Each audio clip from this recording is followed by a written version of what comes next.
हमारे चैनल को सब्सक्राइब करें और बेल आइकन दबाएं। हाय, मैं हूं आदित्य श्रीवास्तव और आप मुझे अभिजीत के नाम से जानते हैं। For more episodes of CID, subscribe to live crime and hit the bell icon. Hey, can I get you a drink? I mean, क्या पियेंगे आप? क्यों? तुम वेटर हो? By the way, I'm Saurabh. और आप? देखो, अगर तुम इस दुनिया के अकेले लड़के होते तब भी मैं तुम पे कोई इंटरेस्ट नहीं दिखाती। तो ये नाम वाम पूछ के टाइम वेस्ट करना बंद करो। हेलो हेलो तनीषा, जोर से बोल, कुछ सुनाई नहीं दे रहा है। यहाँ नेटवर्क भी नहीं है। हेलो हेलो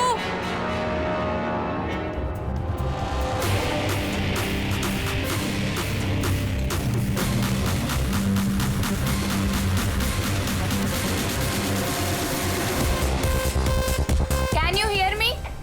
तनीषा, नेटवर्क कैसे चला गया?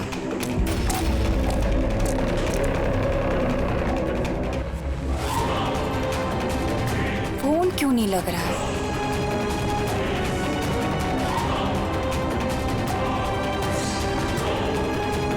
हेलो आयशा, आयशा तुम्हें मेरी आवाज आ रही है?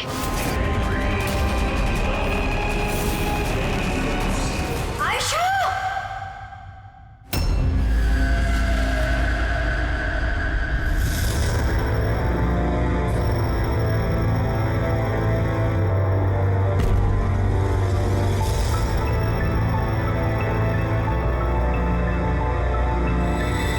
कैसे हुआ ये सब? हाँ? पता नहीं सर ये सब कैसे हुआ। एक कॉल अटेंड करने के लिए बाहर गई और जब वापस आई तो ये सब। तुम्हारे अलावा और कौन कौन दोस्त है आयशा के यहाँ पे? सर ये प्रीति और ये विशाल है सर, आयशा का बॉयफ्रेंड। देख के लगता है कि आयशा का किसी के साथ हाथापाई तो नहीं हुई है। ये फोन रिसीव करने के लिए बाहर गई और वहां पहले से खूनी इसका इंतजार कर रहा होगा। मतलब सर ये खूनी ने सब प्लानिंग करके किया?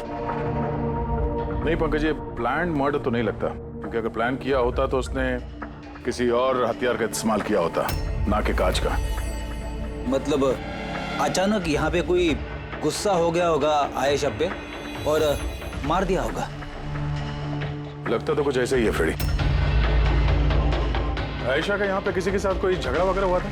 कोई कहा सुनी? हाँ? ऐसे चुप रहने से काम नहीं चलेगा। ये सीसीटीवी कैमरा है, फुटेज देखेंगे तो पता चल ही जाएगा।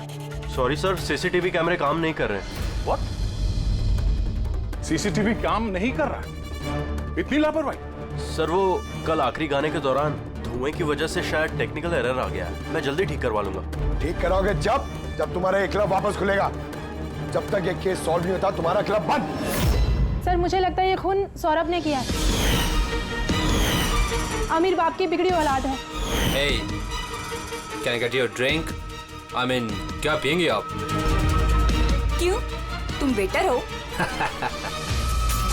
By the way, I'm Saurabh. और आप? देखो, अगर तुम इस दुनिया के अकेले लड़के होते तब भी मैं तुम पे कोई इंटरेस्ट नहीं दिखाती। तो ये नाम वाम पूछ के टाइम वेस्ट करना बंद करो।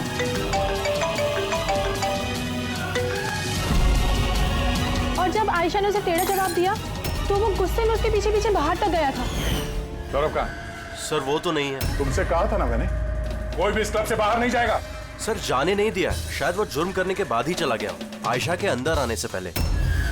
आयशा और सौरभ बाहर किस तरफ गए थे? सर उस तरफ।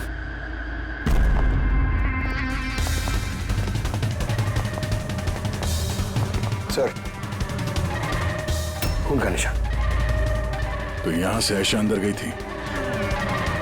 आगे देखते हैं। सर ये यहाँ भी खून के धब्बे हैं सर। पंकज, नो नो, इतना सारा खून और ये कांच के टुकड़े। लगता है आयशा पे हमला यहीं हुआ है। Sir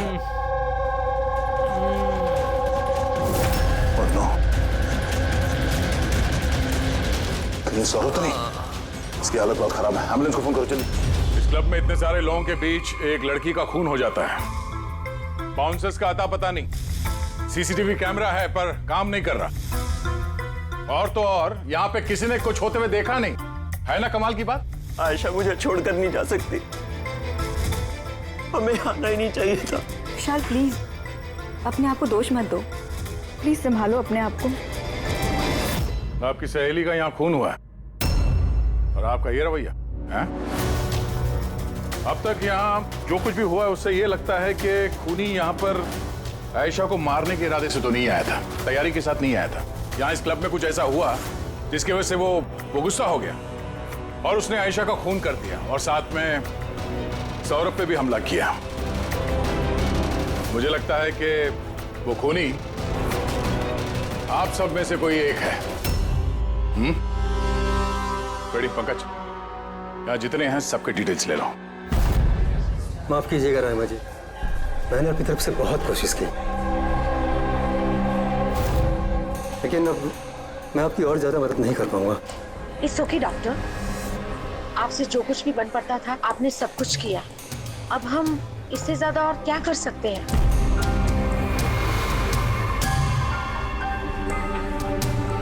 What happened, doctor? आप ठीक है ना? Yeah, I'm fine. Uneasy feel हो रहा है। Excuse me. कहाँ जा रहे हैं आप? मैं जरा वॉशरूम होकर आता हूँ। तनिषा, आयशा की मौत से पहले तुम्हारी उसके साथ फोन पर बात हुई है ना? तो क्या उस फोन कॉल के बारे में हमें कुछ डिटेल में बता सकती हो? सर, डिस्को में म्यूजिक लाउड होने की वजह से ना मैं ज्यादा कुछ सुन नहीं पाई। हाँ, पर उसको ये कहते हुए सुना। क्या हो रहा है, बता क्यों नहीं रहे हो? दर्द हो रहा है क्या? डॉक्टर के पास लेके जाओ। ये क्या कर रहे हो तुम? मतलब आयशा ये सब उस खूनी से कह रही थी? सर, उससे भी ज्यादा हैरानी की बात तो ये है कि आयशा का खूनी उसे कह रहा था वहां से भागने के लिए। बड़ी अजीब बात है। खूनी आयशा को भागने के लिए कहता है और आयशा को खूनी की चिंता है। तनिषा, एक बात बताओ, क्या उस आवाज को पहचान सकोगी जिससे आयशा बात कर रही थी? नहीं सर। सर, लेकिन अगर खूनी को आयशा की इतनी चिंता है तो फिर उसने उसे मारा क्यों? वही तो, खूनी को विक्टिम की चिंता है और विक्टिम को खूनी की चिंता।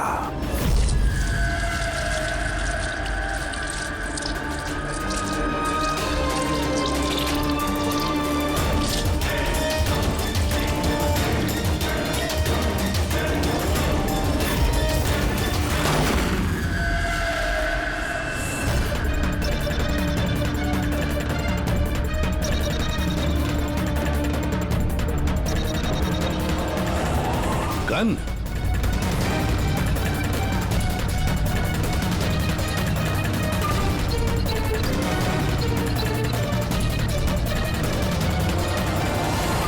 सर, इसके सर पे जो गोली लगी है उसके अलावा इसके पूरे शरीर पे कहीं भी चोट के कोई निशान नहीं है। ऐसा लगता है कि खूनी अचानक यहाँ पे आके इन पे गोली चला दी। ऐसे हुआ होगा। ये देखो, यहाँ भी खून है। एक बात समझ में नहीं आ रही सर, खूनी गन यहाँ छोड़ के क्यों गया? वो तो अपने साथ लेके भी जा सकता था गन को। वही तो बड़ी अजीब बात है कि खूनी ये गन यहाँ क्राइम सीन पर छोड़कर क्यों गया?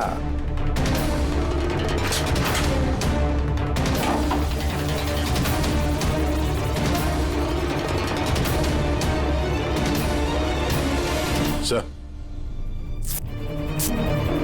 ये देखिए, नीचे यहाँ पे ये टेप चिपका हुआ था। वॉश बेसिन के नीचे टेप? लगता है यहाँ टेप से कुछ चिपकाया था जो अभी यहाँ नहीं है। शायद इस केस से रिलेटेड कुछ हो। जरूर देखते हैं। रायमा जी, डॉक्टर यशवंत आपके डॉक्टर थे? जी हाँ। आप लोग यहीं पे बैठे थे इसी टेबल पर? जी हाँ, वो दरअसल मेरी बीमारी के सिलसिले में मुझे यहाँ पर मिलने के लिए आए थे। बहुत ही अच्छे और नेक दिल इंसान थे। आज जब आप उनसे बात कर रही थी तो आपको लगा कि किसी बात को लेकर वो परेशान थे? परेशान तो नहीं, लेकिन हाँ, अचानक उनकी तबीयत खराब हो गई थी मेरे सामने और वो एक्सक्यूज मी बोल के वॉशरूम के लिए चले गए। मैं तो सोच भी नहीं सकती थी कि ऐसा कुछ हो जाएगा। सर, ये कॉफी शॉप के मैनेजर है, यहाँ के भी सीसीटीवी कैमरे काम नहीं कर रहे।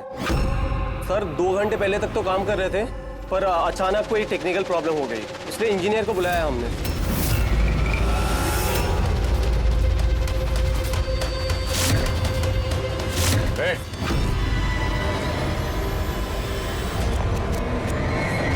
रुको जरा यहाँ ना। हेलो सर, कैसे हो आप? मेरा हाल चाल छोड़ो, अपने सुनाओ। तुम दोनों यहाँ क्या कर रहे हो? वो ऐसे ही टहलने आए थे। कॉफी शॉप में टहलने आए थे? कल रात तुम्हारी सहेली का खून हो गया, तुम्हारा दूसरा दोस्त रो रो के उसका बुरा हाल है, और तुम दोनों यहाँ कॉफी शॉप में टहलने आए। तो यहाँ पर भी एक खून हो गया, ये कैसा संयोग है, हैं? सच में संजोगी है सर, क्योंकि हम तो जानते भी नहीं कि डॉक्टर यशवंत है कौन।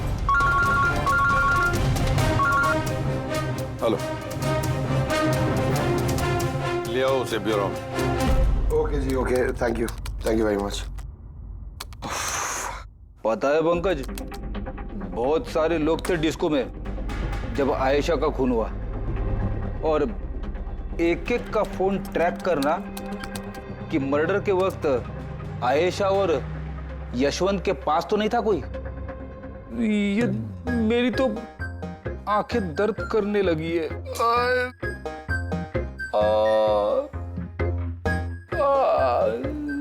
अरे ये साइलेंट को आंख पे लगाना बंद करो फ्रेडी सर। 50 और लोगों के नंबर है जिन्हें ट्रैक करना है, ये काम शुरू करो। ये क्या है?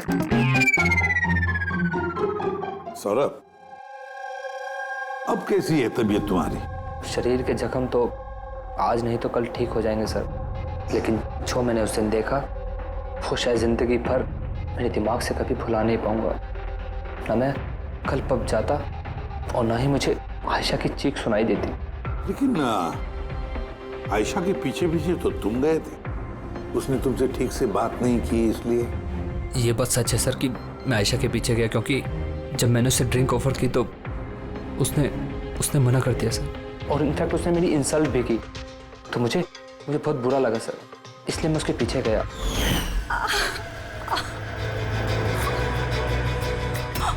बाय गॉड, किसने किया ये सब? चलो तुमको हॉस्पिटल लेके चलता हूँ। हे रुक, आओ।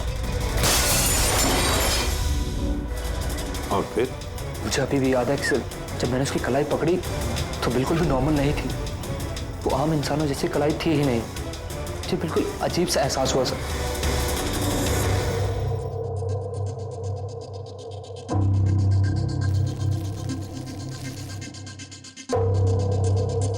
तो आप कह रहे हैं डॉक्टर साहब कि इस गन पे कुछ चिपचिपा सा लगा हुआ है? हाँ, और वो चिपचिपी चीज रबर टाइप की है, वो जैसे सेलो टेप में होता है ना, वैसा। Cello tape gun? ओह, तो खूनी ने पहले से गन वहां वॉश बेसिन के नीचे छुपा के रखी थी, तो ये मर्डर एक प्लान्ड मर्डर था। हाँ, लेकिन ये गन जिससे यशवंत का खून हुआ है और ये कांच जिससे आयशा का खून हुआ है, इन दोनों पे भी कोई भी उंगलियों के निशान नहीं मिले।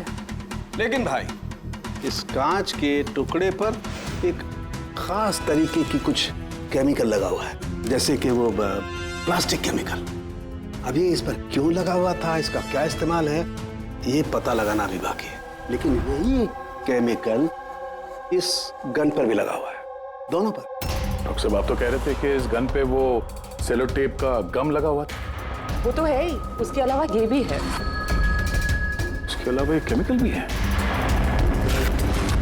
यानी ये दोनों मर्डर, इनका आपस में कोई ना कोई कनेक्शन जरूर है, और जुबिन का और प्रीति का दोनों क्राइम सीन पे होना कोई सहयोग नहीं था।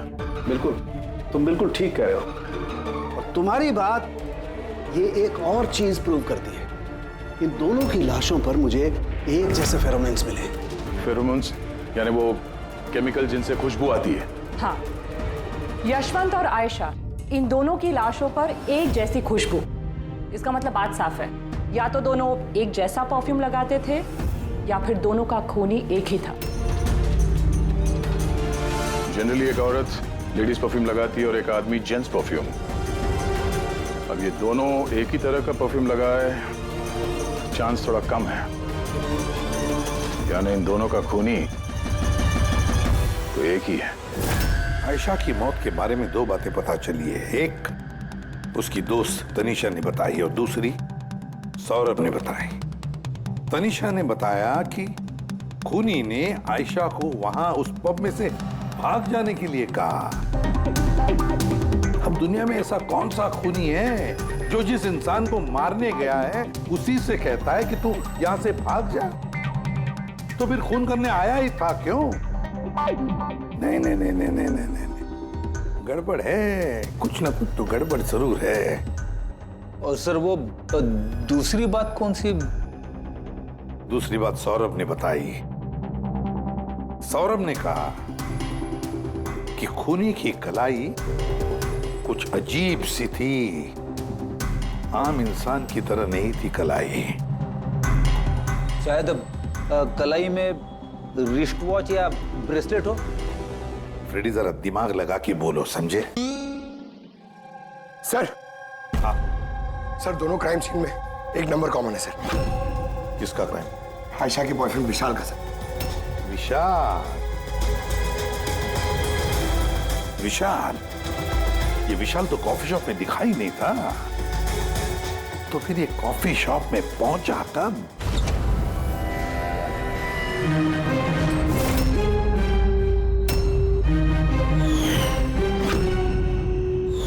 रहमा जी, आप और यहाँ? अब सर ये मेरा ही घर है, लेकिन आप लोग यहाँ पर कैसे? डॉक्टर यशवंत के खूनी के बारे में कुछ पता चला? रहमा, ये लोग कौन है? सीआईडी ऑफिसर्स हैं। सर प्लीज आप लोग आइए ना, प्लीज कम। सीआईडी? और सर ये मेरे हस्बैंड हैं और ये मेरा छोटा बेटा संदीप। और बड़ा बेटा विशाल, वो कहाँ है? लेकिन बात क्या है सर? मनन जी, बात यह है कि हमें शक है कि डॉक्टर यशवंत और आयशा के खून में हमें लगता शायद विशाल का कोई हाथ है। ये आप क्या कह रहे हैं? आरोप साबित नहीं हो पाया, किसी को पकड़ नहीं पाया, तो किसी को भी फंसा देंगे आप? देखिए, सीआईडी का काम है मुजरिम तक पहुंचना, ना कि किसी बेगुनाह को पकड़ के ये केस बंद कर देना। अब जरा प्लीज विशाल को बुलाइए। भैया खून नहीं कर सकते, अब प्लीज उन्हें पकड़ के लेके नहीं जाना। संदीप बेटा, हम तुम्हारे भैया को पकड़ने नहीं आए और ना हम ये कह रहे हैं कि तुम्हारे भैया ने कुछ किया है। हम तो तुम्हारे भैया से कुछ सवाल करने वाले हैं, और क्या। आप लोगों को मुझ पर शक है? एक मिनट विशाल, तुम अंदर जाओ, मैं इन सीआईडी वालों को तुम्हें परेशान नहीं करने दूंगा। देखिए, सीआईडी के काम में दखल देना भी एक जुर्म है, इसलिए प्लीज हमें अपना काम करने दीजिए। विशाल,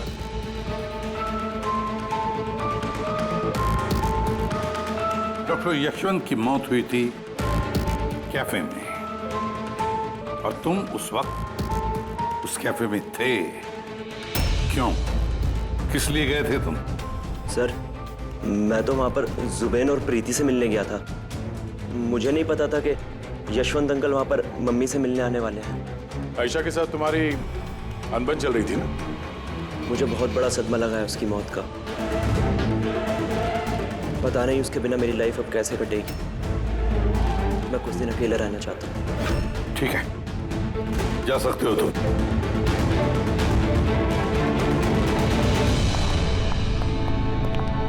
अरे, आप लोग फिर से यहाँ पे भी? कभी कभी अपने घर पे जाते हो कि नहीं? हमेशा विशाल के आसपास ही नजर आते हैं। नहीं सर, ऐसी कोई बात नहीं है।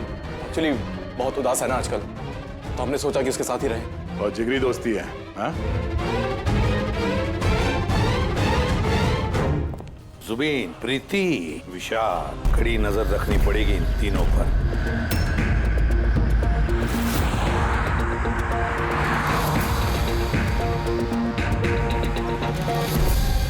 तीनों के घर पे इतने कैमरा फिट किया ना फ्रेडी सर, अगर मक्खी भी मिठाई पे बैठेगी ना तो पता चल जाएगा। वैसे काम वाला, दूध वाला और सब्जी वाला, इनके जरिए खुफिया कैमरा बिठाने का आइडिया बड़ा अच्छा था। अच्छा था ना?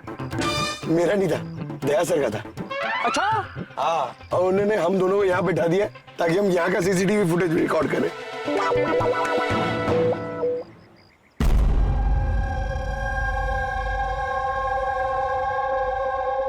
अरे बॉस, बॉस एक बहुत ही बड़ा सुराग हाथ लगा है जो इस केस की जड़ तक पहुंचा सकता है हमें। तू तो कब बताएगा? अरे बता रहा हूं ना। तो फिर बताना जल्दी यार। अरे यार सांस तो लेने दो।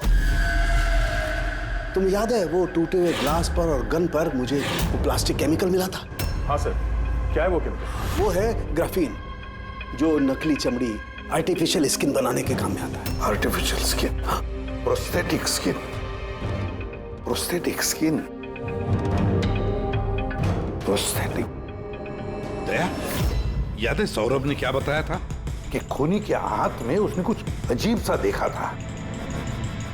प्रोस्थेटिक स्किन, प्रोस्थेटिक आर्म, तो ये खून किसी रोबोट के जरिए तो नहीं हो रहे? अच्छा, खूनी का यूं मदद मांगना कैसा तो नहीं कि ये खून अनइंटेंशनली हो रहे हैं बिना चाहे? नहीं दया, बिना चाहे खून कैसे हो सकता है? रही बात इस रोबोटिक आर्म की, ये रोबोटिक आर्म तो किसी के इशारे पर ही चलेगी ना। क्या सालुके, ऐसा कोई आदमी है जो इस रोबोटिक्स में प्रोस्थेटिक आर्म बोल, रोबोटिक आर्म बोल, पूरे रोबोट के बारे में अच्छी तरह से जानकारी रखता है? हाँ है ना, डॉक्टर जैस्मीन। मिलते हैं इस डॉक्टर जैस्मीन से।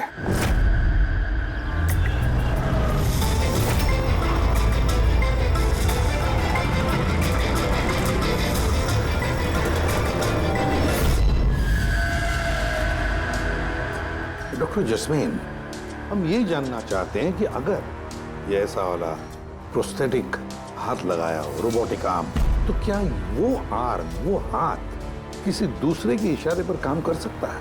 मतलब नकली बाजू लगाया गया है ए को, लेकिन इस बाजू से क्या काम करवाना है इसका कंट्रोल ए के पास नहीं बल्कि बी के पास है। क्योंकि हमें शक है कि इस केस में खूनी खून अपनी मर्जी से नहीं कर रहा है, कोई और उससे करवा रहा है। सर, ये सुनने में जितना मुश्किल है दरअसल नामुमकिन नहीं है। जैनिश, जरा दामिनी को अंदर भेजो। हाँ, वही मरीज जिसका कल टेस्ट हुआ था। मरीज?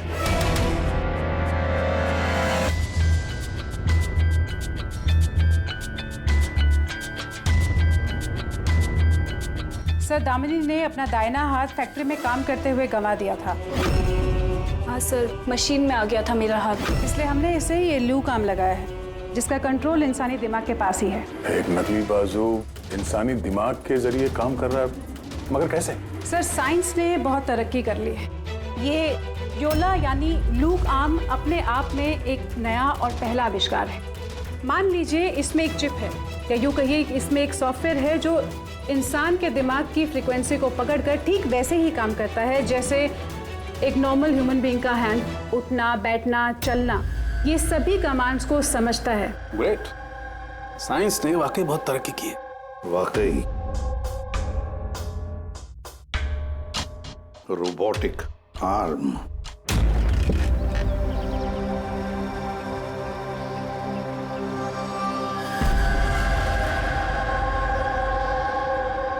बाय। वहाँ हक कर रहा है, इधर हम दोनों गाड़ी में बैठे हुए।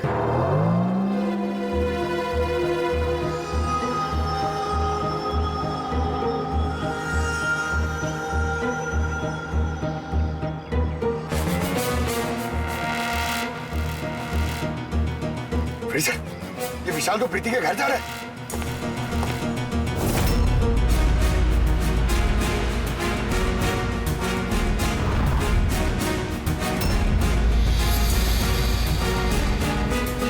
विशाल, तुम टेंशन मत लो, किसी को कुछ भी पता नहीं चलेगा। हम कोई ना कोई रास्ता निकाल लेंगे, ओके? ये लो, कॉफी पी लो।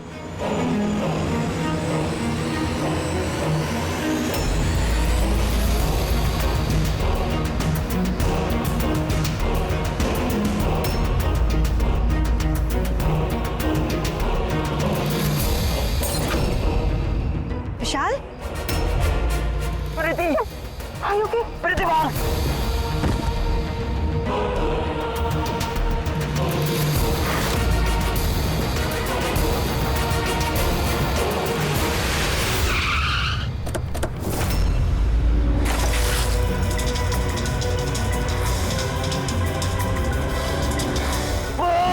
विशाल नहीं, विशाल छोड़।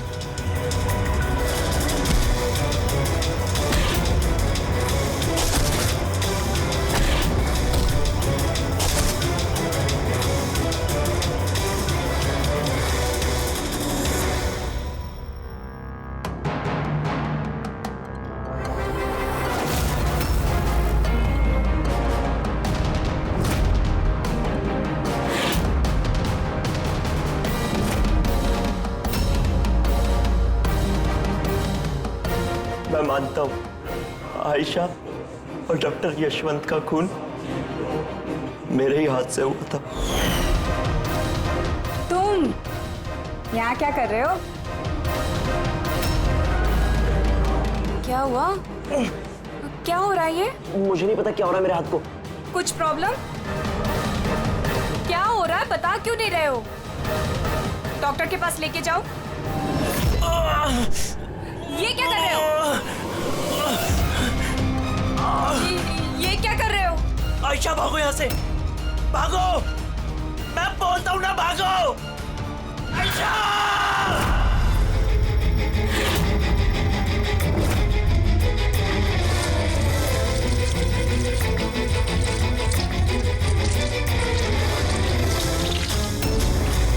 डॉक्टर निकलो यहाँ से।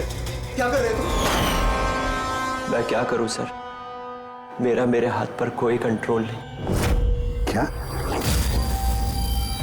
तुम्हारे हाथ पर कंट्रोल ही नहीं रहता? इसका क्या मतलब है? न जाने अचानक कभी कभी क्या हो जाता है। इसीलिए तुमने आयशा को वहां से भाग जाने के लिए कहा? हाँ सर, मैंने आयशा को वहां से भागने के लिए कहा था। आयशा भागो यहाँ से, भागो! और मैंने पूरी कोशिश करी थी कि मैं डॉक्टर यशवंत पर गोली ना चलाओ। डॉक्टर यहाँ से जाओ। एक बात बताओ, क्यों गए थे तुम कैफे में? मैं वहां पर डॉक्टर यशवंत से अपना हाथ फिक्स कराने गया था और जुबीन प्रीति मेरी मदद कर रहे थे, क्योंकि मैं अपने घर पर नहीं बता सकता था कि आयशा का मेरे हाथों से खून हुआ। मैं जानता हूं सर, मेरी बात पर यकीन करना बहुत मुश्किल है, लेकिन सच यही है, खून मैंने नहीं बल्कि मेरे हाथ ने किया है। डॉक्टर जस्मीन, ये विशाल जो कह रहा है क्या ये सच है? मेरा मतलब है, क्या ये मुमकिन है कि एक रोबोटिक आर्म अपना ही दिमाग डेवलप करता है और फिर उसी दिमाग को लगा के कुछ भी कर सकता है? चांसेस कम है सर, मगर हाँ, अगर हाथ के अंदर लगे सॉफ्टवेयर को कोई हैक कर ले तो ऐसा हो सकता है। क्या? प्रोस्थेटिक हाथ में लगा हुआ सॉफ्टवेयर हैक किया जा सकता है? हाँ दे, हैक हो सकता है, पॉसिबल है। जब हैकर इस नकली हाथ की चिप हैक कर लेता है तो ये नकली हाथ उस आदमी के दिमाग से नहीं चलता जिसके शरीर में ये लगा है, बल्कि ये नकली हाथ चलता है हैकर के दिमाग से। मतलब किसी ने विशाल के इस रोबोटिक आर्म के सॉफ्टवेयर को हैक किया और फिर उससे खून करवाया। सर, इससे अच्छा तो मैं एक बाजू के सहारे ही अपनी जिंदगी काट लूं, जो हाथ दूसरों की जान का दुश्मन बन जाए। ऐसा हाथ मुझे नहीं चाहिए सर। विशाल, एक बात बताओ, जब तुम्हारा ये हाथ तुमसे कहता है कि वो किसी को मारना चाहता है, तब तुम क्या सोचते हो? क्या होता है तुम्हारे दिमाग में? कैसी अवस्था होती है तुम्हारी? सर, 2-3 मिनट लगते हैं। मैं पूरी कोशिश करता हूं अपने हाथ को काबू में करने की, लेकिन 2 मिनट के बाद जीत मेरे हाथ की होती है सर।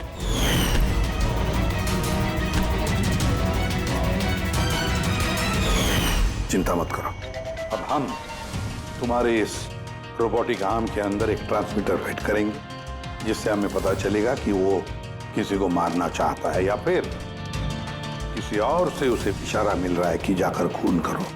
ये भी हमें पता चल जाएगा। वैसे एक बात बताओ विशाल, ये तुम्हारा असली हाथ गंवाया कैसे? सर, मैं पिछले साल खंडाला जा रहा था और एक रोड एक्सीडेंट।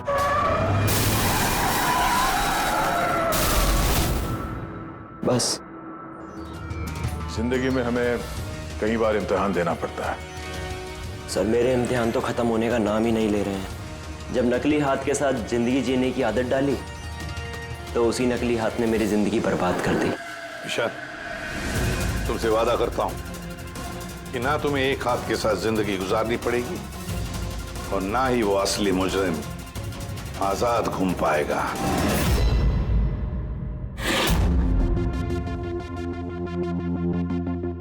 विशाल, मुजरिम ने पहले विशाल से आयशा का खून करवाया। आयशा जिससे विशाल बेहद प्यार करता था। फिर खून करवाया डॉक्टर यशवंत का, जो विशाल की मदद करते थे। और फिर जान लेनी चाहिए प्रीति की, जो विशाल की दोस्त थी। सारे के सारे विशाल के शुभचिंतक, सारे के सारे विशाल के आसपास वाले, सब के सब विशाल के करीबी। तो फिर ये मुजरिम कौन हो सकता है? कौन हो सकता है ये मुजरिम? ये भी तो कोई करीबी हो सकता है, विशाल का करीबी। पंकज, विशाल के एक्सीडेंट के सारे डिटेल चाहिए मुझे, सारे के सारे। हेलो सर, मैं जसपाल, कंप्यूटर एक्सपर्ट। जी। कंप्यूटर हैकिंग जानते हो? बड़े से बड़ा कंप्यूटर हो या कोई सर्वर, चुटकियों में हैक कर सकता हूँ। रोबोटिक आर्म का सिस्टम हैक करना है, कर सकोगे? जी सर, बिल्कुल। ये रहे सारी डिटेल्स। हो जाएगा सर, और इसके लिए मैं ट्रेस राउटिंग का यूज करूँगा। Trace routing? जी हाँ सर, इस तकनीक के जरिए विशाल के आसपास के जो भी कंप्यूटर है उन्हें देख सकता हूँ। अक्सर मशीन के आखिरी में जो होस्ट नेम एड्रेस होता है वही हैकर का होता है। अच्छा। और ट्रेस राउटिंग के जरिए हम शहर के किसी भी इलाके में बैठा अगर हैकर होगा तो इजीली पता चल जाएगा। फैंटास्टिक। अब जिस किसी ने भी विशाल के रोबोटिक आर्म का सिस्टम हैक किया, अब हम उसके सिस्टम को हैक करेंगे।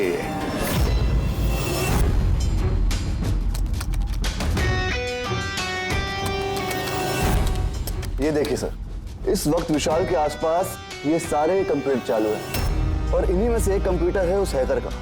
बस एक बार पता चल जाए वो कंप्यूटर कौन सा है, फिर हमारा काम आसान हो जाएगा। जसपाल जल्दी करो, हमारे पास वक्त बहुत कम है। विशाल ने आज मुझे घर पे क्यों बुलाया है? अंकल आंटी भी नहीं है और पता नहीं क्या बात है।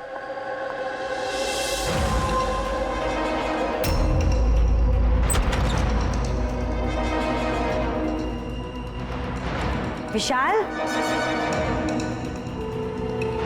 विशाल। प्रीति, यार तुम जानते हो तुम्हें मुझसे खतरा है, उसके बाद भी तुम यहाँ पे दोबारा आ गई।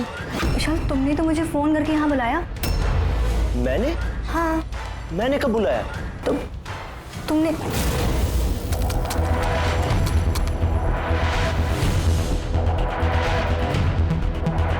वो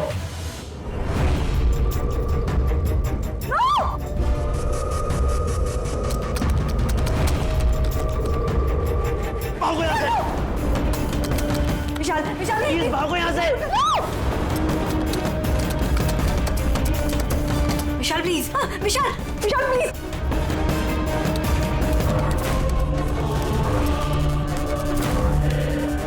यस सर, उस हैकर की लोकेशन मिल गई है।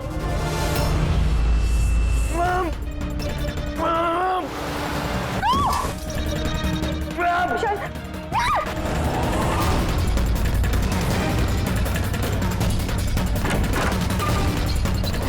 सर आप यहाँ पे। विशाल प्लीज।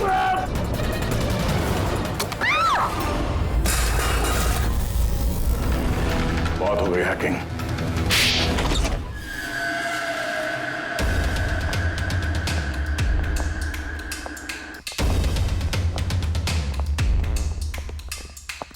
फिर आ गए आप लोग। अब ये मत कहिएगा कि आप विशाल को पकड़ने के लिए आए। जी नहीं, हम विशाल को पकड़ने नहीं आए, खूनी को पकड़ने के लिए, जो इस वक्त यहाँ पर मौजूद है। खूनी? और यहाँ पर क्या कह रहे हैं आप? अब अपना झूठा इल्जाम आप किसके ऊपर लगाने आए हैं? मनन जी, पिछले साल एक गाड़ी का एक्सीडेंट हुआ था कंडाला में। 3 लोग थे उस गाड़ी में। 22 साल का लड़का विशाल, 15 साल का बच्चा संदीप और 9 साल की छोटी बच्ची सोनिया। गाड़ी विशाल चला रहा था। कार का एक्सीडेंट बहुत बुरा था। बच्ची सोनिया की जगह पे मौत हो गई और संदीप पैरालाइज हो गया। ये अभी चल नहीं सकता। ये सब आपको कैसे पता चला अंकल? इस एक्सीडेंट में सबसे कम चोट लगी विशाल को। हालांकि जो चोट लगी वो कम नहीं, विशाल को अपना हाथ गंवाना पड़ा। वैसे विशाल आपका सौतेला बेटा है ना? सर विशाल मेरे लिए सगे से भी बढ़कर है।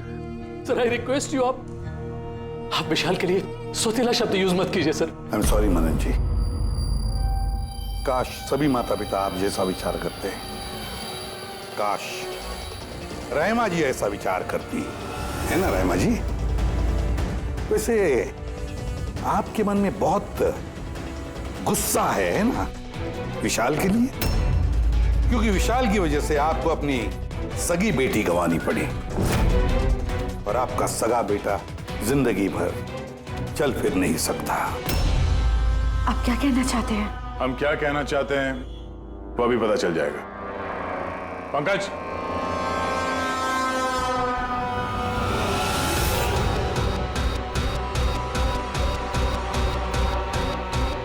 सॉरी आंटी, लेकिन मैंने इन्हें सब कुछ बता दिया कि आप ही के कहने पर मैंने ये सब किया। मैंने ही उन सॉफ्टवेयर्स को हैक किया था और मैंने सभी जगहों की सीसीटीवी कैमरास को भी हैक करके बंद किया।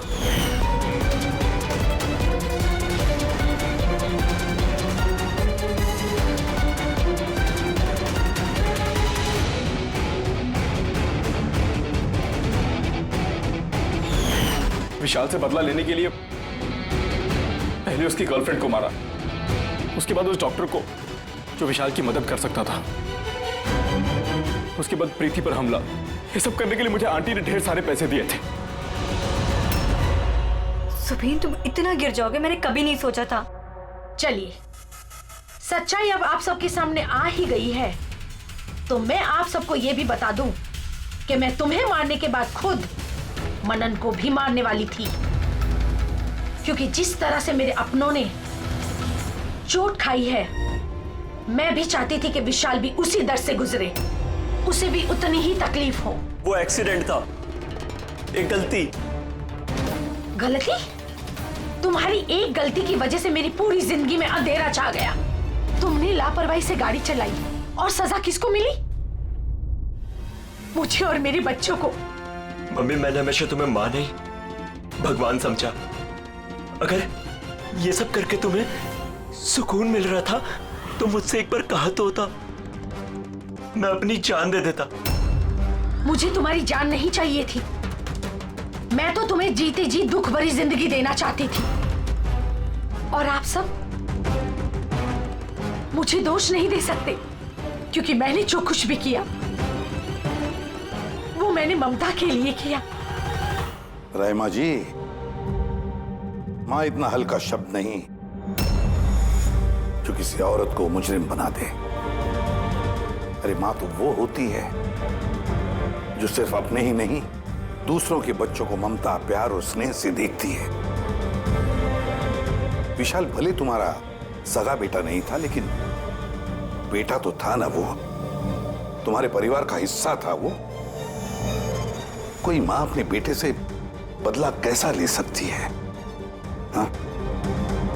वो भी इस तरह का बदला। दो लोगों को जाने गंवाई पड़ी।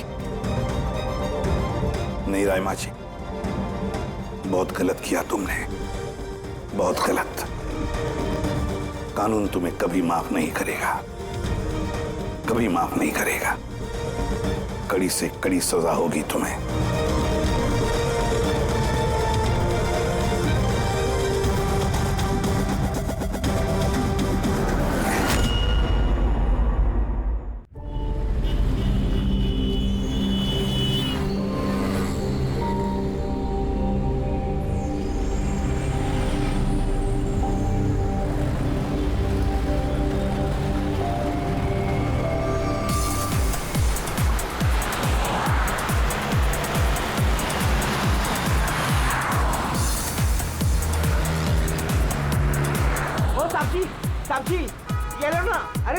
लिमिटेड, अरे बहुत डिस्काउंट प्राइस में एकदम, आधे दाम पे दे रहा हूँ साहब।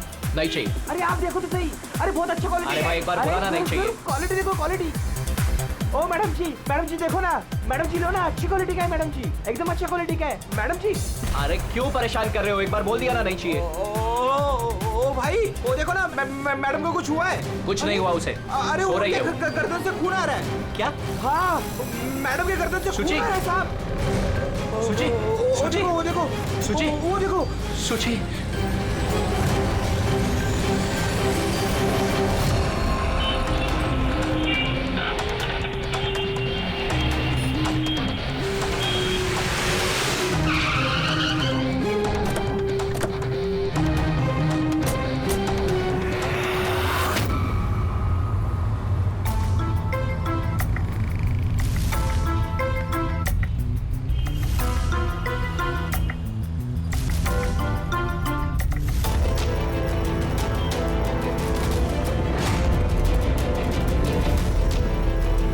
काफी खून बह चुका है, लगता है गोली काफी देर पहले चली थी।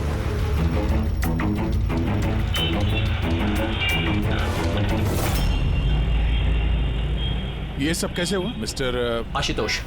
अच्छा, और इनका नाम क्या है? ये मेरी बीवी, मेरी वाइफ सुची, मेरा मतलब है मेरी एक्स वाइफ सुची। Ex wife? ये सब कैसे हुआ? पता नहीं सर, मुझे कुछ पता नहीं चला सर। कुछ मालूम नहीं? तुम्हारी एक्स वाइफ तुम्हारे बगल वाली सीट पे बैठी थी, उस पर गोली चली और तुम्हें कुछ मालूम नहीं? कैसे हो सकता है? मेरा आशु कभी झूठ नहीं बोलता। अगर वो कह रहा है कि उसे पता नहीं चला तो आई एम श्योर उसे पता नहीं चला होगा। आप? जी, मैं मेहिका, इनकी प्रेजेंट वाइफ।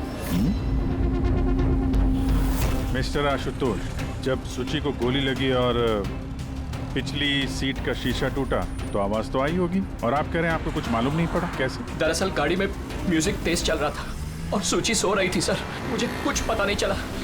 वो बंदा कुछ सामान बेचने आया, उसने जब मुझे बताया तब मुझे पता चला कि सुची। गाड़ी में म्यूजिक चल रहा था और सुची सो रही थी। कमाल है, अक्सर लोगों की नींद जरा से आहट से खुल जाती है और इतने लाउड म्यूजिक में सुची सो रही थी। सर, आपकी बात से पता चल रहा है कि आप मुझ पर शक कर रहे हैं। सर, मैं ऐसा क्यों करूंगा? सुची और मेरा डिवोर्स जरूर हुआ था, लेकिन हम बहुत अच्छे दोस्त थे, हमारे अच्छे ताल्लुकात थे। अब दिनेश से पूछ लीजिए प्लीज। दिनेश? सर, मैं सुची का भाई।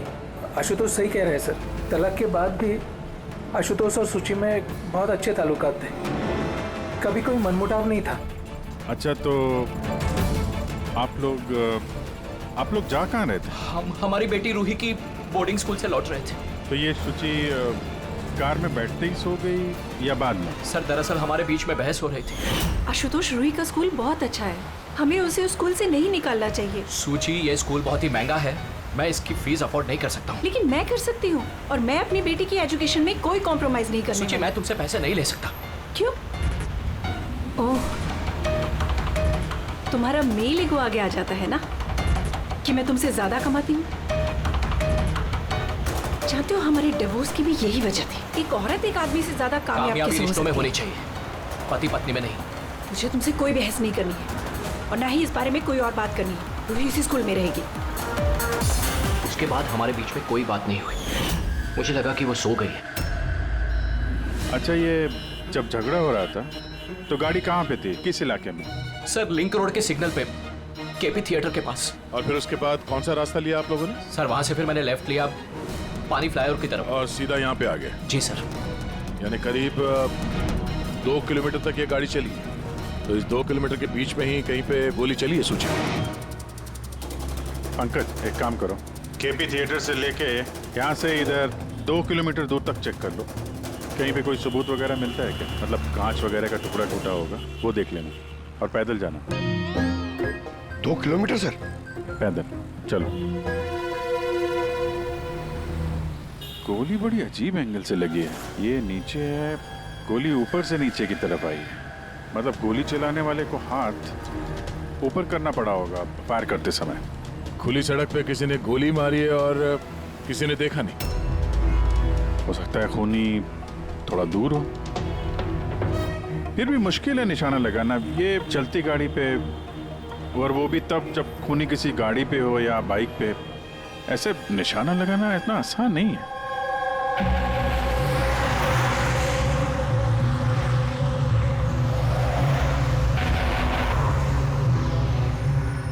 रास्ते में कहीं पे गाड़ी रोकी थी तुमने? सिग्नल पे रोकी थी सर, बस और कहीं नहीं। अगर सिग्नल पे किसी ने गोली चलाई हो या फिर कहीं और से भी गोली चलाई हो तो वो निशाना लगाने के लिए वक्त तो लगेगा। तो किसी ने गोली मारते हुए किसी को देखा कैसे नहीं? हेलो, हाँ सर, ठीक है सर, हम लोग पहुंच रहे हैं। क्या हुआ? एसीपी साहब का फोन था, एक और लाश मिली है कामरे ब्रिज के नीचे।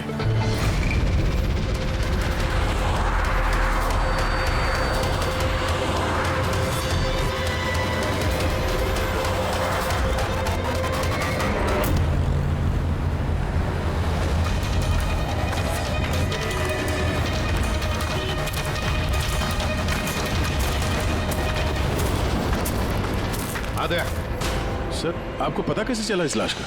लोकल पुलिस को आसपास के लोगों ने कंप्लेंट दी थी। 2 घंटे पहले लाश मिली है। सिर के पीछे घाव है और पीठ पर भी गोली का निशान। सर, एक बात समझ में नहीं आ रही है, इसे किसी ने यहाँ पे मारा या कहीं और मार के यहाँ पे फेंका है? देखते हैं फ्रेडी। सर, रोड पर एक लवारिस बाइक भी मिली। मुझे लगता है इसी आदमी की वो बाइक।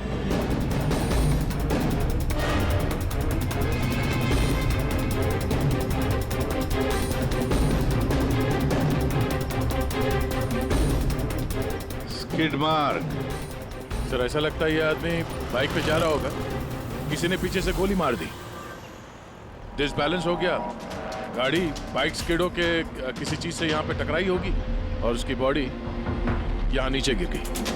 सर पे चोट उसी वक्त लग गया होगा।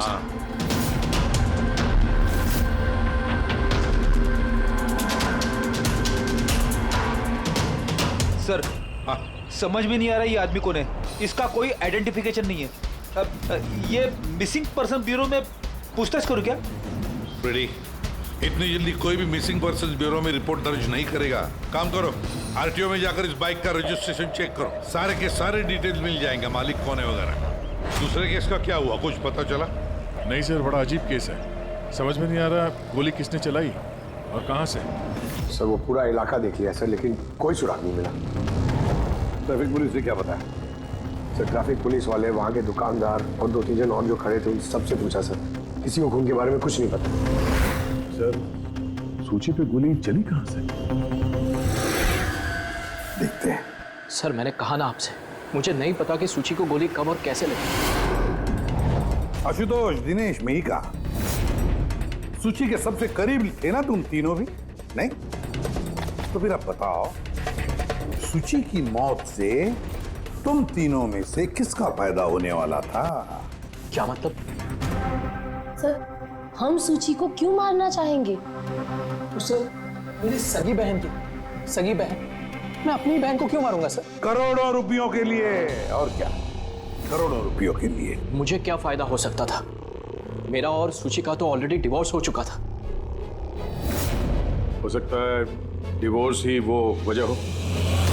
डिवोर्स के बाद भी मैं और सूची बहुत अच्छे दोस्त थे, दोस्त की तरह बर्ताव करते थे। ये भी तो हो सकता है ना कि तुम्हारी अपनी पहली बीवी के साथ जो दोस्ती थी वो शायद तुम्हारी दूसरी बीवी को पसंद ना आई हो।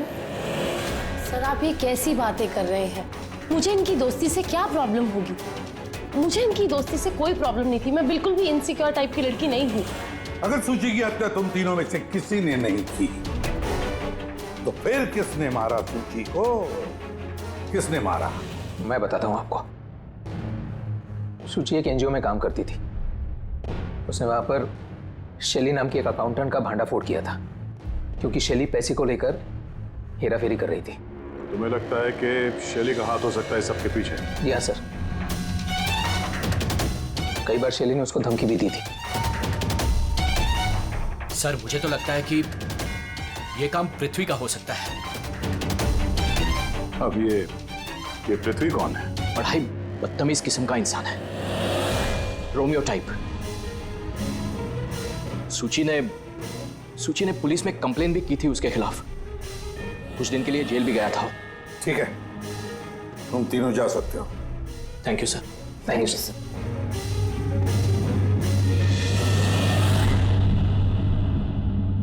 सर, ये तीनों गड़बड़ लग रहे हैं। इन तीनों पर कड़ी नजर रखो। उदया, तो शैली और पृथ्वी दोनों को ब्यूरो बुला लेते हैं। सर, आरटीओ से बाइक के मालिक का पता चल गया। सर, पृथ्वी और शैली का फोन अनरीचेबल आ रहा है, तो मैंने फ्रेडी से कहा है उनकी मोबाइल फोन को ट्रेस करने के लिए। ये तो हमारा डिलीवरी बॉय विवेक है। सर, हमारी बाइक ज्यादातर यही चलाता था। सर, इससे किसने मार दिया? वही पता करने की कोशिश कर रहे हैं। अच्छा, इस विवेक की किसी के साथ कोई दुश्मनी थी क्या? नहीं सर, ये तो बहुत ही सीधा साधा शरीफ लड़का था। कब से काम कर रहा था वो यहाँ पे? पिछले 1 महीने से राजस्थान से आया था। सर, बहुत मेहनती था। सर, ये तो यहाँ शहर में किसी को जानता भी नहीं था। ये कहाँ जा रहा था डिलीवरी करने? कहीं नहीं सर। सर, छुट्टी थी आज उसकी, इसलिए मेरी बाइक लेकर घूमने के लिए गया था। अच्छा, उसका घर का एड्रेस दे सकते हैं जरा? सर, उसका घर का एड्रेस नहीं है, वो यहीं शॉप में सोता था।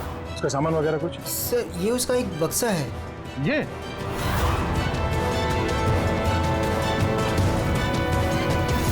सर, ये विवेक के बॉक्सेस और सारे सामान चेक किए मैंने, उसमें ये सर्कस के पैम्फलेट्स के अलावा और कुछ नहीं मिला।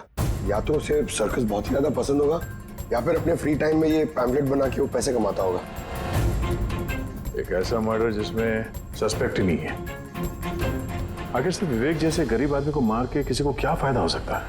वही तो फिर ये सूची का दूसरा मर्डर, जिसमें कई लोगों पर हमें शक है, उनमें से कोई भी गाड़ी के पास जाकर के गोली चला सकता था सूची पर?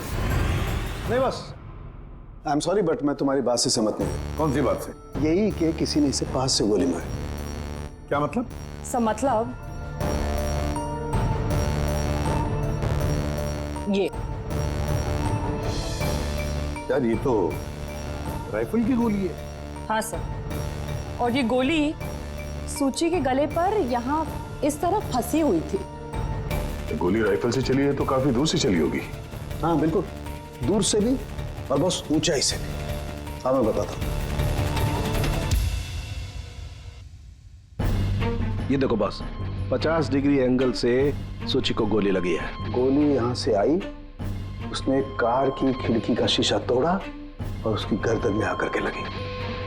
ये गोली जिस एंगल से आई है सर, कितनी दूर से चली होगी गोली सर? लगभग 70 फीट की ऊंचाई से। किसी बिल्डिंग से गोली चलाई है। स्नाइपर तैयार बैठा था बिल्डिंग के ऊपर गोली चलाने के लिए। काम करो, जरा इस एरिया का मैप निकालो। तो गोली गाड़ी के बाई तरफ से आई थी, और बाई तरफ तकरीबन बहुत सारे ये बिल्डिंग्स और हाई राइज टावर्स है सर।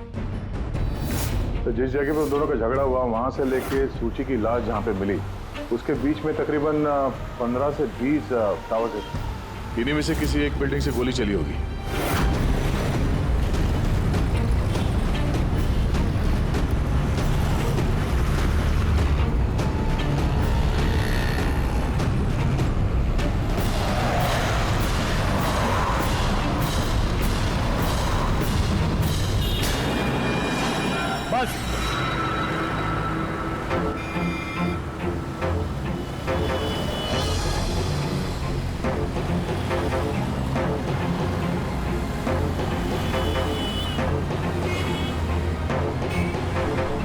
ये अभिजीत सर के हाथ में क्या? मार्क है फ्रेडी, ठीक उसी हाइट पे जिस हाइट पे सूची पे गोली लगी थी। और मेरे हाथ में ये डिजिटल डिस्टेंस रीडर है। इससे ये लेजर लाइट उस मार्क पे अगर ठीक जाता है तो इसका मतलब है कि गोली यहाँ इसी बिल्डिंग से चली है। थोड़ा कॉम्प्लिकेटेड है। ठीक है, यह भी करके देखते हैं। हाँ दया, मैं तैयार हूँ। ओके अभिजीत, थोड़ा राइट में आना, राइट में। हाँ, हल्का थोड़ा लेफ्ट। बस बस बस, थोड़ा पीछे, थोड़ा पीछे। ये देखा, ये लेजर ठीक उस मार्क पे हिट नहीं कर रहा, लग नहीं रहा है वहां पे। गोली ऐसे नहीं चली सर। एग्जैक्टली। अरे ये स्नाइपर के पास ज्यादा वक्त थोड़ी ना होगा निशाना इधर उधर करने के लिए, जब उसने सूची पे गोली चलाई। एक काम करते हैं, किसी और बिल्डिंग में देखते हैं। ठीक है, चलो।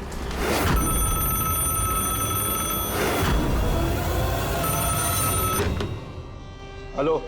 हाँ हेलो, क्या ये फैंटेसी सर्कस जयपुर राजस्थान का ऑफिस है? जी हाँ, बोलिए।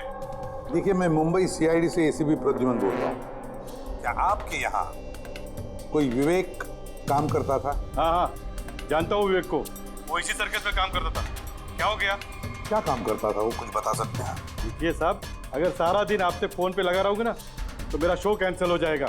मैं आपकी बात अपने मालिक को बोलता हूँ, वो आपको कॉल करेंगे, समझे? हेलो।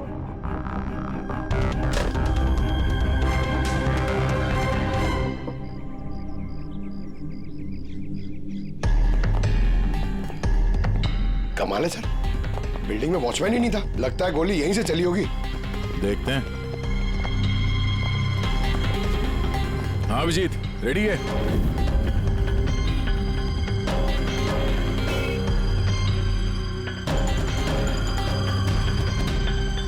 नहीं अभिजीत, यहां से निशाना कुछ ठीक से लग नहीं रहा। थोड़ा राइट में आना, राइट में, और थोड़ा। हाँ परफेक्ट परफेक्ट, यहां पे लग गया निशाना। इसका मतलब शुचि यहां पे थी जब उसको गोली लगी। पंकज, फ्रेडी, जरा देखो आसपास, उस स्नाइपर ने कोई सुराग छोड़ा है क्या? लेकिन यार दया, यहाँ पे कोई स्पीड ब्रेकर तो है नहीं। ऐसा कौन सा स्नाइपर था जो वहाँ बिल्डिंग पे बैठ के इतनी तेज चलती हुई गाड़ी पे ऐसा निशाना लगाए जो शुचि की गर्दन पे जाके लगे? हाँ ये बात तो है। आशुतोष, जब तुम्हारी गाड़ी ये यहाँ पर थी जी, तभी किसी वजह से तुम्हारी गाड़ी को स्लो करना पड़ा हो या फिर रोकना पड़ा हो, कुछ याद है? हाँ सर, मैं जब ड्राइव कर रहा था तो गाड़ी के आगे एक भिखारी आया था। मुझे ब्रेक मारनी पड़ी थी। भिखारी? हाँ क्या हुआ? इस तरफ कुछ भी नहीं है। कुछ भी नहीं? वहां भी कुछ नहीं है सर। ये भिखारी दिखने में कैसा था? सर, उसके एक हाथ में बैसाखी थी, लाल रंग का पोटला, गले में गमछा और शायद आधा गंजा था। अभिजीत, इस फ्लाईओवर के नीचे बहुत भिखारी बैठे हुए होते हैं, उन्हीं में से कोई एक होगा। मैंने सुना जो आशुतोष ने बताया भिखारी के बारे में। मैं यहाँ नीचे जाके देखता हूँ। कौन हो तुम लोग? इससे पूछ के यहाँ पे आए? तुम यहाँ के वॉचमैन हो? ड्यूटी पे क्यों नहीं थे? मेरी मर्जी। और तुम कौन होते हो मुझे ड्यूटी सिखाने वाले? सीआईडी। सीआईडी? जाते हो, तुम्हारे वजह से यहाँ पे एक औरत का खून हो गया। मेरी वजह से खून? किसी ने यहाँ छत से नीचे एक औरत पे गोली मारी। क्या जानते हो उसके बारे में?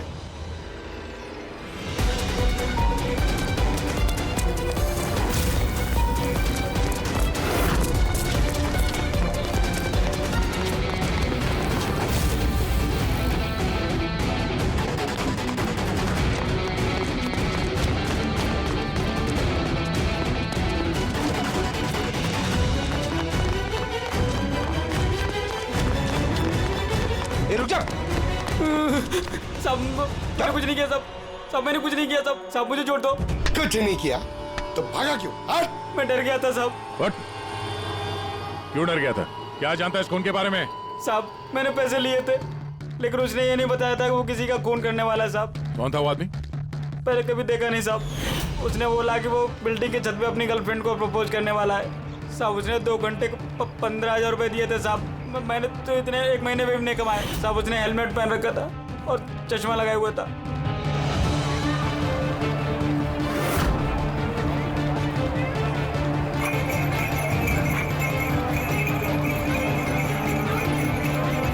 अरे सुनो भाई, ओ भाई साहब, ये एक ऐसे आदमी को देखा है जो लाल गमछा बांधता है,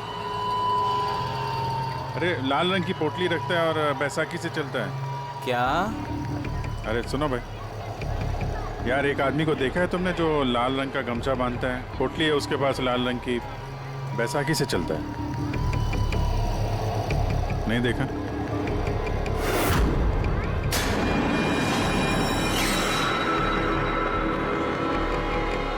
अरे सुनना जरा, अरे सुनो भाई, बात करनी है यार। अरे ए, क्या कर रहा है भाई? अरे रुको यार।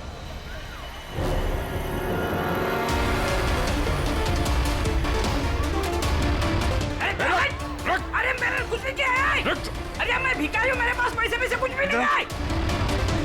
अरे कौन हो? छोड़ दो मुझे। अपाहिज होने का नाटक कर रहा है। तुझे मालूम है बिना पैर के आदमी कैसे जीता है? अरे कौन हो तुम? क्या चाहते हो? मेरे पास पैसे भी से नहीं, मैं रास्ते का भिखारी नहीं बन के जीता। तो जानबूझ के उस लाल वाली गाड़ी के नीचे गिरा था ना? कौन सी लाल गाड़ी? मैं किसी गाड़ी के आगे नहीं आया। साहब क्या दादागिरी है? आप इसे छोड़ दीजिए वरना ठीक नहीं होगा, मैं बता देता हूँ। CID से हूँ मैं। किधर चलो? शराफत से बता दे वरना मैं अपने पे आ गया तो बहुत भारी पड़ेगा। नहीं नहीं साहब, आप पक्का CID से तो बताता हूँ। वो एक आदमी ने मुझे पैसा दिया था ये सब करने के लिए, और उसने कहा था कि जैसे ही लाल गाड़ी आती है तुम उसके आगे गिर जाना। तो मैं गिर गया साहब।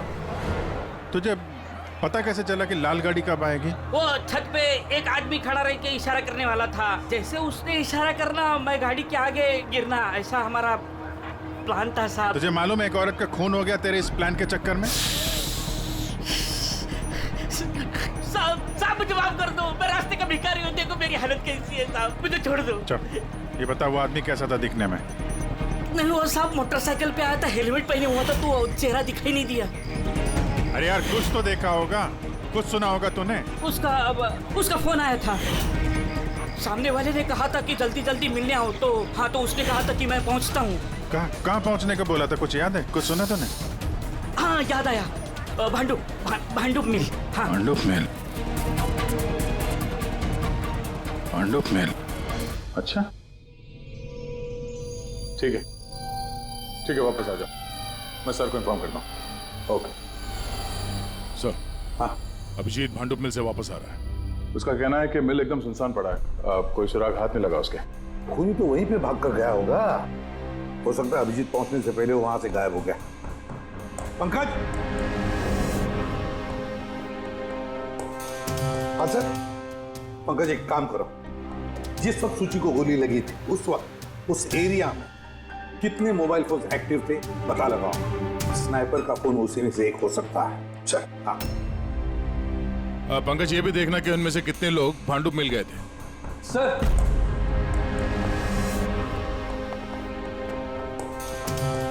सर ये शैली है, NGO अकाउंटेंट।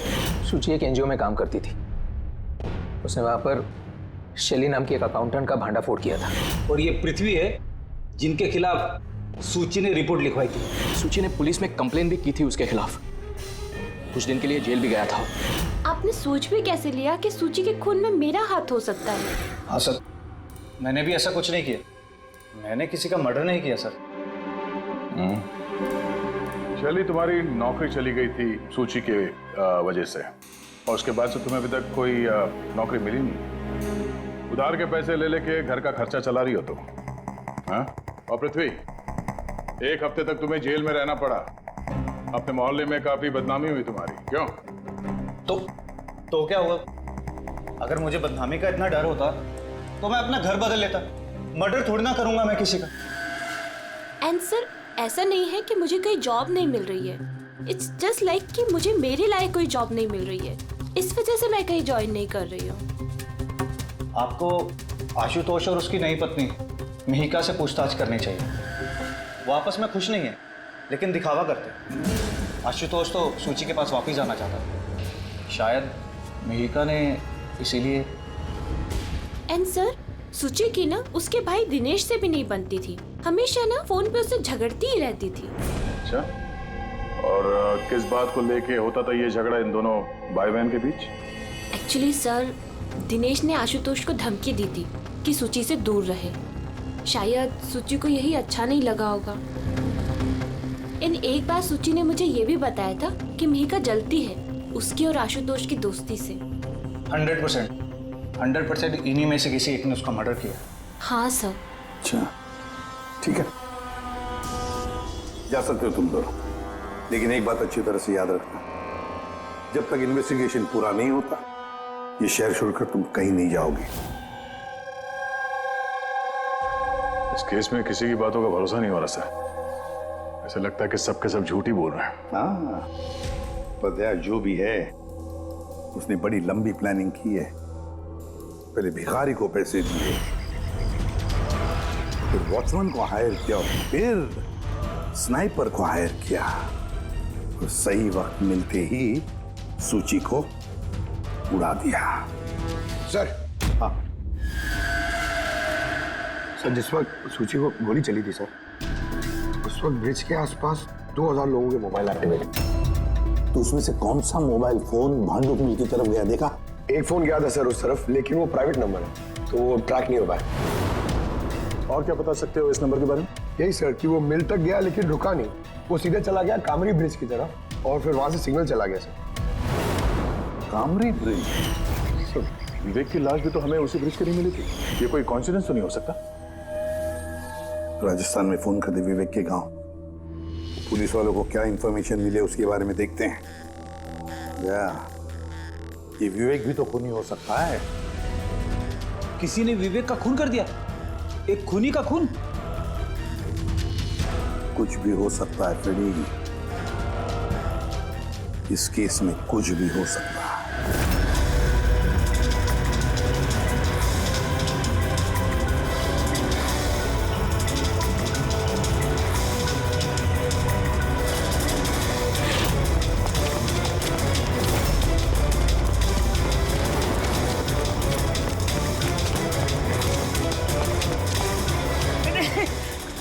अबे बार बार भागता क्यों है? हैं? अरे हाँ, बार बार मेरे पीछे पड़ते हो, क्यों पड़ते हो मेरे पीछे? बात करनी है तेरे से। मुझे नहीं बात करनी है। तो बहुत हुआ साहब, आप हम लोगों को इस तरह परेशान नहीं कर सकते। कोई परेशान नहीं कर रहा, हम अपना काम कर रहे हैं, जाओ। हमको कुछ नहीं सुनना है, जाइए यहाँ से। अरे एक आदमी का खून हो गया, समझ में नहीं आता। हाँ तो क्या हम लोगों ने खून किया है? हाँ, हम लोग गरीब लोग हैं, भीख मांग के खाते हैं, तो उसका मतलब हम पे इल्जाम डाल देंगे आप लोग? हाँ देखो ना।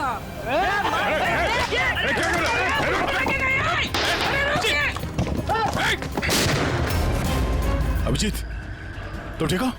थोड़ा सा। ओह नो, पत्थर लग गया है। क्या किया तुम लोगों ने? हाँ? ये देख, ये इसने पैसे दिए थे तुम्हें? इसका भी खून हो गया? हाँ मर गया ये, ध्यान से देख।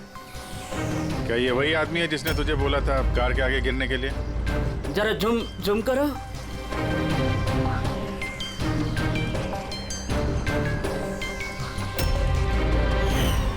ऐसी घड़ी उसने भी पहनी थी।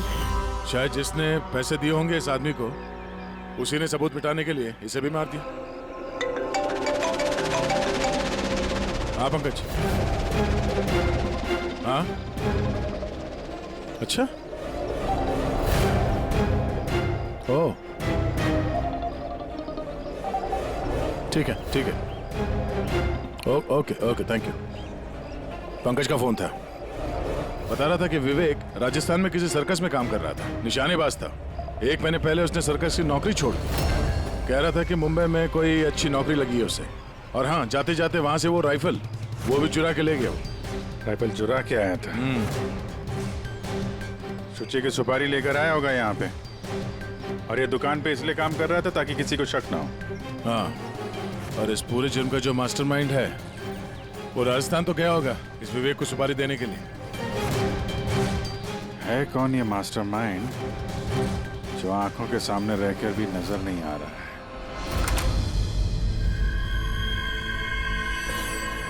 अरे मिस्टर आशु। सर आप लोग यहाँ? मिस्टर आशु, उस आदमी का पता चल गया है जिसने शुचि पे गोली चलाई थी। वाह, दैट्स अ ग्रेट न्यूज़। आपने पकड़ लिया उसे? विवेक नाम है उसका। आप लोग किसी विवेक को जानते हो? नहीं तो। कमाल है, आप किसी विवेक को नहीं जानते हो, मगर 15 बार कॉल किया आपने अपने मोबाइल से। क्या? सर मैं जब किसी विवेक को जानता ही नहीं हूँ तो मैं उसे फोन क्यों करूँगा? सिर्फ इतना ही नहीं, उससे मिलने तुम राजस्थान भी गए थे। सर्कस में उसकी गोली चलाने की कला तुम्हें इतनी पसंद आ गई थी कि सूची को मारने का कॉन्ट्रैक्ट भी दे दिया उसे। क्यों? 1 मिनट सर, 1 मिनट। ये बात सच है कि मैं बिजनेस ट्रिप के लिए राजस्थान गया था, लेकिन मैं कोई सर्कस में नहीं गया था। और मैं जब कोई विवेक को जानता ही नहीं हूँ तो मैं उसे फोन क्यों करूँगा? तो क्या ये तुम्हारे फोन रिकॉर्ड झूठ बोल रहे हैं? सर ये हो सकता है कि मेरे फोन से किसी और ने फोन किया हो मेरी गैर मौजूदगी में। अच्छा, तो आप अपना फोन ऐसे ही लापरवाही से इधर उधर छोड़ देते हैं क्या? नहीं सर। हाँ सर।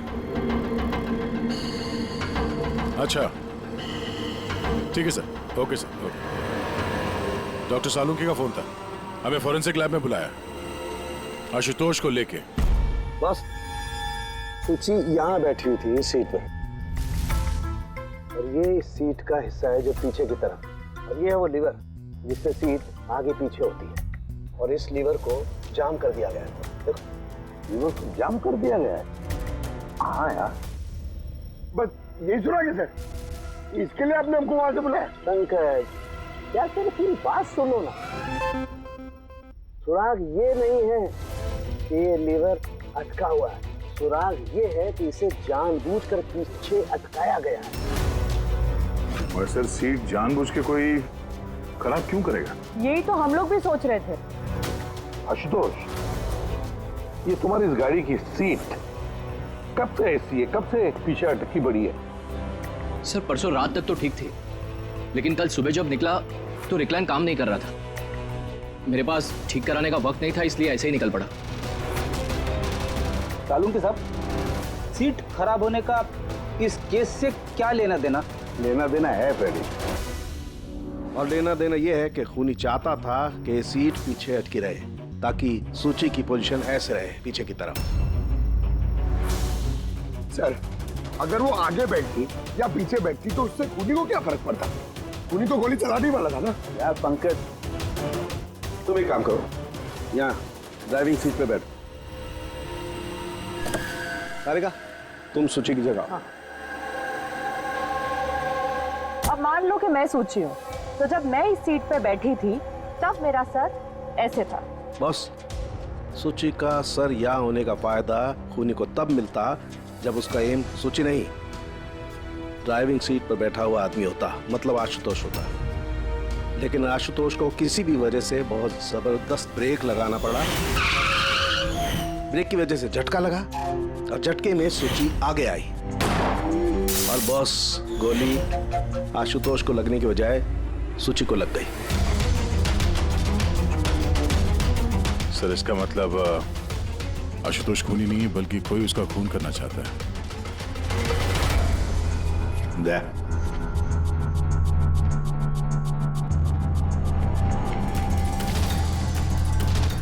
आशुतोष जी सर। सर एक बात बताओ, तुम्हारा कोई दुश्मन है? कोई ऐसा दुश्मन जो तुम्हारी जान लेना चाहता है? याद करके बताओ, सोचो। नहीं सर, मेरी किसी से कोई दुश्मनी नहीं है। नहीं कैसे आशुतोष, कोई तो होना चाहिए जिसने उतनी प्लानिंग की है तुम्हारी जान लेने की, सीट को भी जाम कर दिया। नहीं सर, ये हो ही नहीं सकता, क्योंकि ये गाड़ी की एक ही चाबी है और वो चाबी हमेशा मेरे पास ही रहती है। मुझे तो खुद समझ में नहीं आता सर कि ये सब क्या हो रहा है। कोई बात नहीं आशुतोष, वो जो कोई भी है हम पता करने की कोशिश करेंगे कि कौन है वो जो तुम्हें मारना चाहता है। ठीक है, चलो चलते हैं, आ जाओ। जी सर। सर हमने आशुतोष को जाने क्यों दिया? अगर खूनी ने फिर से हमला कर दिया तो?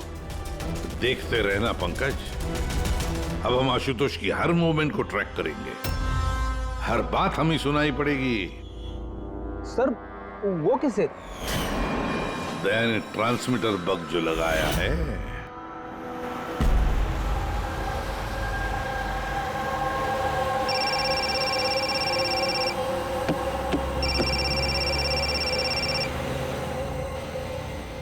हेलो, हाँ बोलो। अच्छा, तो आ जाओ घर पे। वहां पर वो जगह तो बंद है ना? ठीक है, आता हूं।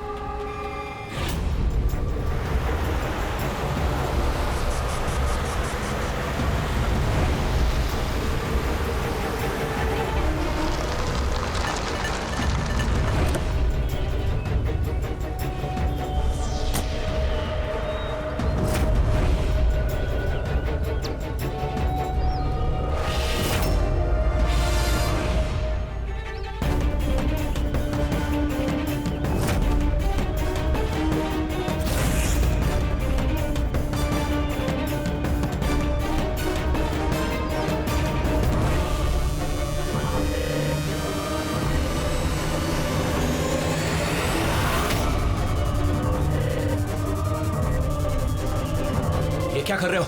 गन? माय गॉड, गोलियों की आवाज है। जल्दी चलो, कहीं और एक खून न हो जाए। सर बस पहुंच ही रहे हैं हम लोग। सर, हाँ, हमारा ये वाला जो सस्पेक्ट है सर, अभी अभी खबर आई कि ये भी राजस्थान गया था आशुतोष का पीछा करते करते। ये तो आशुतोष के बिल्कुल करीब था।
दिनेश, सर मैं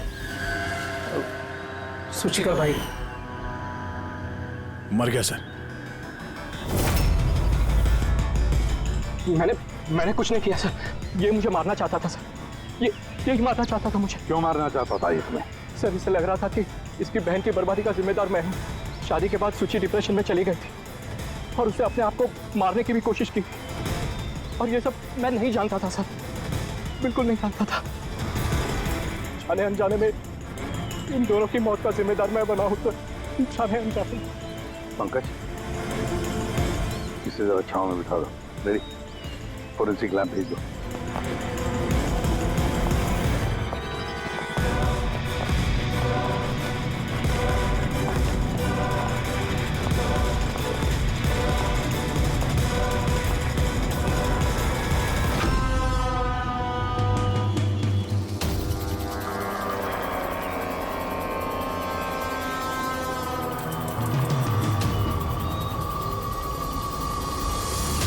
कहानी में नया ट्विस्ट। Ashutosh,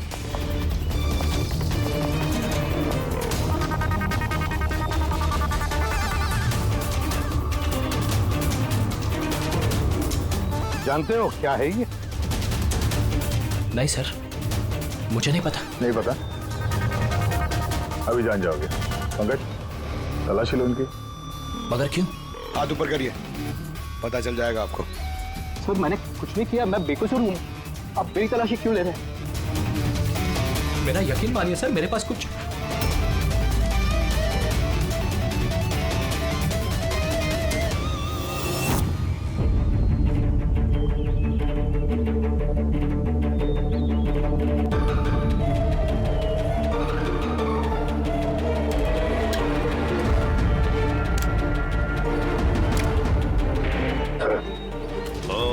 rubber bullets.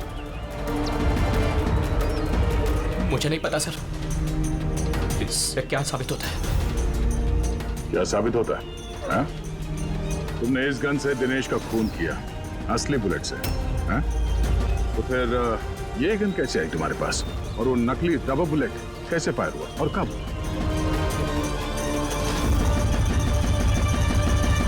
सब प्लान मैंने किया था sir. A to Z plan मेरा था। सुची की मौत, दिनेश की मौत, और वो प्लान भी यही था कि आप लोगों को यही लगे कि सुची की मौत गलती से हुई थी, बल्कि असली टारगेट मैं था और आप लोगों का शक दिनेश पर जाए। लेकिन सारा प्लान मिट्टी में मिल गया, सब कुछ मिट्टी में मिल गया। क्यों मारा तुमने सूची को? क्या मिला तुम्हें सूची को मारकर?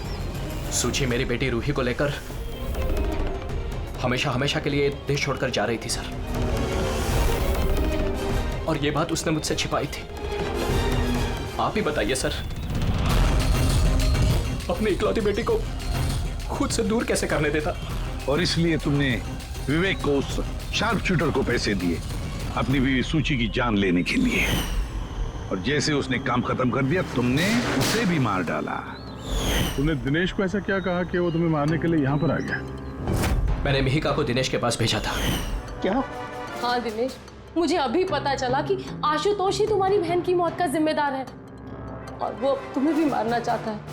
नहीं नहीं, मैं उसे छोड़ूंगा। दिनेश, पागल हो गए हो क्या? खून करोगे तुम? उसने मेरी बहन को मारा, मेरी सगी बहन को। एक पत्नी को मेरी बहन को मारते हुए उसे कुछ नहीं लगा। नहीं, कुछ भी हो जाए मैं उसे छोड़ नहीं सकता, मैं उसे नहीं छोड़ सकता। मेरी बात तो सुनो। और मौका मिलते ही उसकी गन बदल दी। जो गोलियां दिनेश तुम पर चला रहा था वो नकली थी? हाँ, लड़ाई के दौरान मैंने गन बदल दी थी ताकि आप लोगों को लगे कि आत्मरक्षा के लिए मैंने दिनेश को मारा है और आप लोगों के सामने मैं बेगुनाह दिखूं। क्या छोड़ा तुमने अपनी बच्ची के लिए?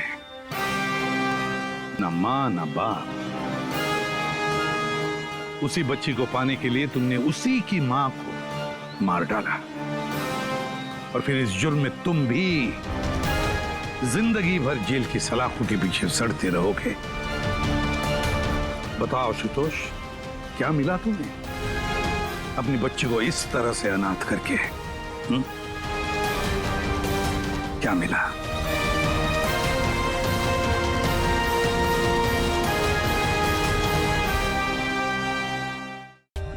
For more updates, subscribe to our channel, click the show links and enjoy watching the videos.